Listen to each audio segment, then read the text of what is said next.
So, the PlayStation meeting from Sony just finished and we have quite a lot to talk about, so let's cut off with the dilly-dallying and let's begin with the PlayStation 4 Slim, which for some reason, despite the numerous videos, pictures, blog posts, words said on the internet about it, some people refuse to believe it was real, and shocking nobody ever, it's real.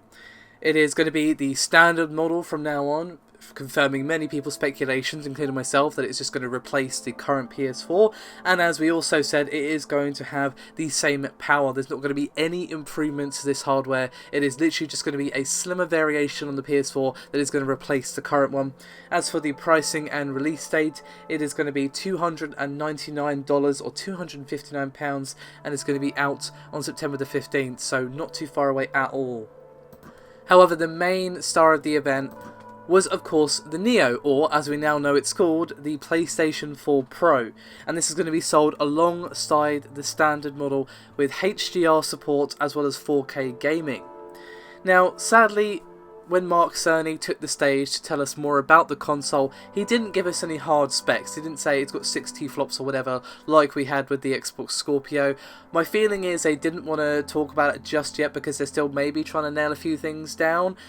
But that's just pure speculation. All I know is they spoke in very vague terms, but from what he said, and I'll go through that in a minute, it seems the recent leak we had is going to be fairly accurate. So he basically said that it's going to have more than double the GPU power, increased clock speed, a 1TB hard drive, as well as the fact that they did say they're going to be utilising the Polaris architecture, and Mark Cerny even said, and several even beyond, which basically means they're even looking beyond Polaris with AMD for this improved GPU. Now they spent quite a while showing us various games playing at 4K, and they did look pretty damn nice, and also showed us some differences with HDR. Now they of course stressed that they do not expect all developers to support HDR. It's not a requirement by any means, but it is there for developers to utilize. And while they did push 4K a lot, they were also very keen to stress the fact that the PS4 Pro is still going to work just fine on HD TV, and the Pro will still push the higher resolution images to a 1080p TV, and they'll still look better. Obviously they're pushing the sort of best use of the Pro as with having a 4K TV, but they did say it will look better than the standard model on a standard 1080p TV.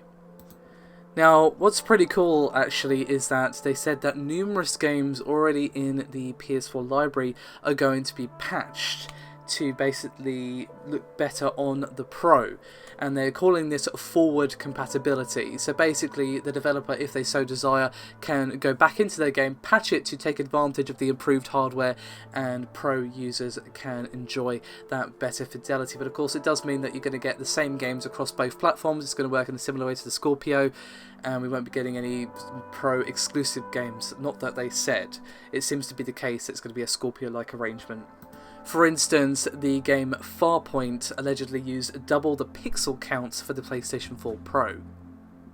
What's also pretty nice is that Call of Duty Infinite Warfare as well as Black Ops 3 will both support the PlayStation 4 Pro on day one.